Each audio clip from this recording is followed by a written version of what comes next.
Il y a un exemple que moi j'aime bien dans la Bible, c'est Saint Étienne.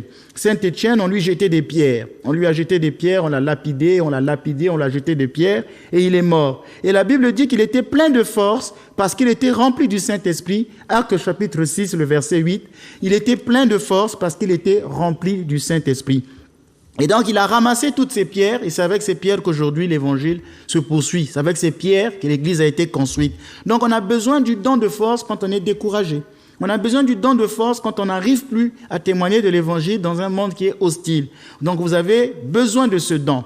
Donc, nous avons parlé tout de suite du don de piété et le don de force. Nous avons invoqué l'Esprit Saint avec ce chant Roi Céleste pour obtenir ces deux dons. Vu qu'il y avait 6 dons dans le test, et si on voit bien, en fait, il n'y en a que 6. Mais le don de crainte fait appel à une autre face, le don de la piété. Piété et crainte vont ensemble. Sinon, on aurait dit qu'il y aurait 6 dons. Mais vous savez que parce que le chiffre 7, c'est le chiffre de la plénitude. Donc les pères de l'Église ont voulu couper ce don en 7 pour exprimer la perfection même.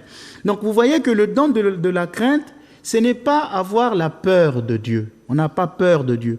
Mais c'est toujours de l'aimer davantage. Donc nous n'avons pas la peur de Dieu, mais nous voulons l'aimer davantage. Et le don de crainte nous permet d'aimer Dieu davantage. Comme dit Jésus à Saint Pierre, « Pierre, m'aimes-tu » Donc il lui demande de l'aimer. Donc il ne s'agit pas de la peur de l'enfer. Il y a des gens qui prient parce qu'ils ont peur d'aller en enfer.